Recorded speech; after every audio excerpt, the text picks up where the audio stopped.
We all know that games change a lot during the development process, but would you believe me if I told you that my multiplayer shooter was once an anime slasher? Probably not, but it's true. Or that all the environments, all those skyscrapers were added to the game thanks to a golf simulator. That's also true. Hello everyone, my name is Shikinev, I am solo game developer, and let's find out how all this craziness happened. I first encountered Unity in the summer of 2020, during pandemic. At that time there was the real hype around Unity devlogs. Watching one of them I thought, making games is cool. Why don't I give it a try? That's when I really got interested in game dev.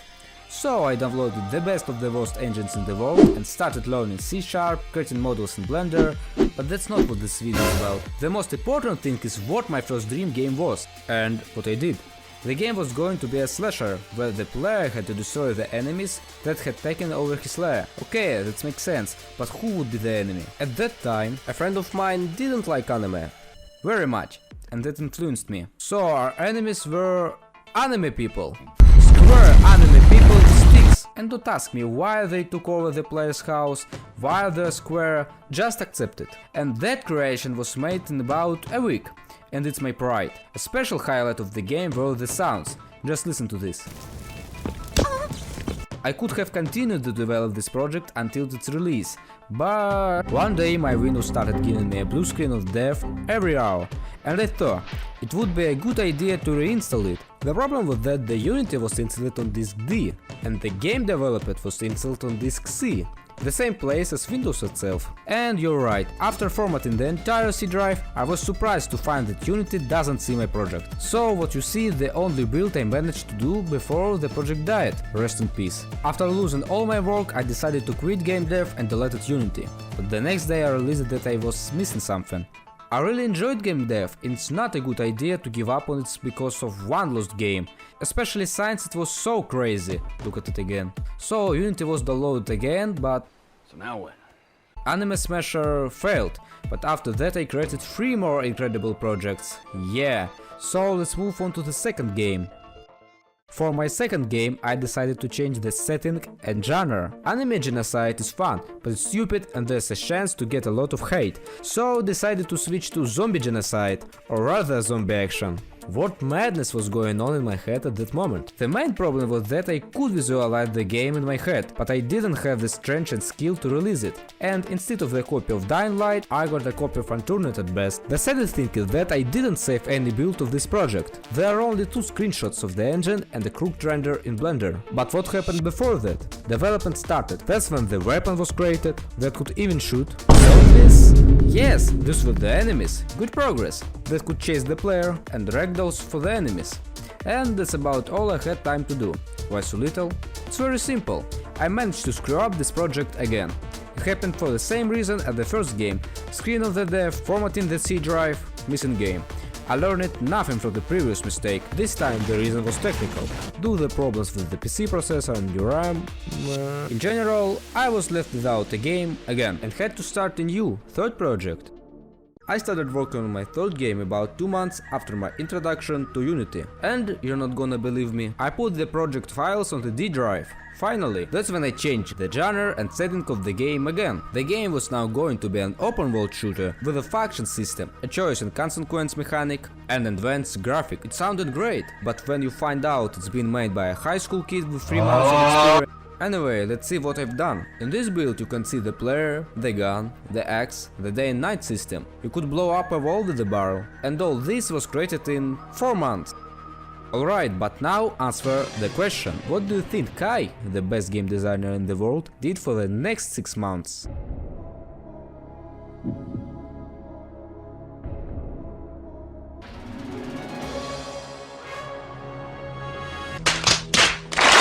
You know, modern engines are a very handy thing. When one person can create unplayable shit in them, but with RTX and realistic shadows. That's exactly what I had. And what happened to the project in the end? At one point I look at it and I think, look, something is going wrong here. Everything I was doing wasn't working very well, but how do I get out from this? And that's when I made the brilliant decision to release my game on Steam in the future.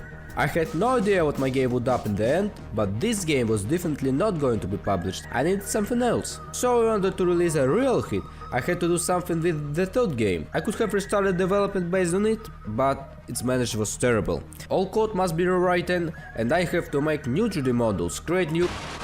After estimating how long it would take, I decided to abandon this project and move on to the creating a new, last for now, fourth game. Well, here it is, the fourth attempt to create my dream game, and this time I decided to use all my experience and do a massive work of bugs. The game had to remain a shooter, and that was it. Just a shooter. I couldn't think of anything else, but it was time to start the development. Then basic things like player movement and shooting were recreated. The old 3D models were completely redone. I also added something that every indie shooter has, thanks to one guy. The grappling hook. By the way, what happened to the Danny, huh? Now with a set of basic mechanics, I decided to add enemies. But who should be the enemy? Well, certainly not square anime people. Maybe humans? Well, I hope you haven't forgotten how good I am at creating humans in Blender. So, not to embarrass myself, I decided that the enemies in the game would be robots. They are easier to make and they look cool. But now it was necessary to make the enemies scary, so that they felt like real opponents, like in Terminator. Look at him. Scary. So after a few failing attempts, that was done. Yes. But did I manage to make the enemies in the game feel scary? Sure. Look at this guy reaction. Now we can get to the real important stuff, to the thing that defined the setting and environment of the game. I was sitting on YouTube one day and saw this video, a regular golf game, but the action takes place on the rooftops of skyscrapers. And at one point I thought, how many indie shooters do I know that take place on the roofs of skyscrapers? Yes, this full environment came about thanks to the golf simulator. Thanks, Roman Papush. So after some work in Blender, the test skyscrapers were added in the background. It looked pretty good. Next we need to figure out what the gameplay would be like, assuming the player had to move between the skyscrapers. Then I, the best game designer in the world, decided not to make a lot of skyscrapers and combine them into one. That's great. Now you can see how it turned out. Well, even though it was supposed to be a mega mix of everything, it's impossible to fit everything into one skyscraper. Moreover, the player would see the all content during one run, which is not cool. And by now, you should know how I solve such problems. After removing all the developments, I decided to add a lot of skyscrapers to the game instead of just one. Inspired by real skyscrapers, I started making my own, and then I made a set like this. Over time, some got cleaned up, some got changed, some got deleted. And by this point I came across this video by this guy who really knows his way around game promotion. He said that for a game to be successful, you need to get the game page up on Steam as early as possible. After listening to him, I recommended you listen to him too, I decided to take his advice. So I bought the lot, sorted out the tax office and started to make a description, screenshots and a trailer. But there was a problem. The name of the game. There wasn't one. The game was just an indie shooter among skyscrapers. Then I decided that before coming up with a name for the game, I had to explain why the action of the game takes place in the city among skyscrapers. Why we're fighting robots, why we're fighting at all. Therefore, ladies and gentlemen, a brief excursion into the lore of the game. There was a city on Earth, just a city, big and advanced. But there was also a big and evil corporation called Phoenix, which had its own army of fighting robots. And, you'll never guess, this corporation took over the city and named it Phoenix. Logical. But there was one problem, not everyone liked it, so now an army of peacekeepers is coming to the city to liberate it. The player had to assume the role of the hacked battle robot corporation and destroy individual buildings. Well, that was done. But what is the name of the game now? And everything is very simple. Who is the main villain? Phoenix Corporation. But to call the game just Phoenix, too simple. That's why the subtitle The Fall was also added. But what does The Fall mean? I don't know, but it sounds cool. And now we have everything ready for the game's Steam page. A new hit, a breakthrough in the game industry. In general, in normal situations, people create and test new mechanics first, polish the gameplay, fix bugs, and only at the end you work out the graphics and the environment. In my case, it's opposite. The graphics and environments are there, but the normal gameplay is not. But there was also other bugs. For example, in the trailer you can see that the enemies don't move, and some of the buildings are cubes.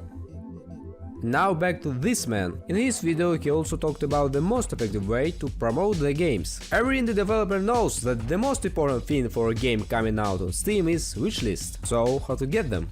In this table he cited such a variance. What could I use from all this? Festivals bypassed, I don't even have a normal build. I don't think TikTok is gonna help. No, don't know, what is it? Yeah! In case you didn't know, a good promotional campaign needs a good game, what I didn't have. And to be honest, Twitter is a specific place to promote a game. It's a good place to promote cute, cartoonish games like this one. But I was going to promote a shooter about an evil corporation destroying an entire city. And I'm sure Twitter will definitely be okay with that. So after creating an account, uploading the trailer, I went to bed expecting worldwide popularity in the morning.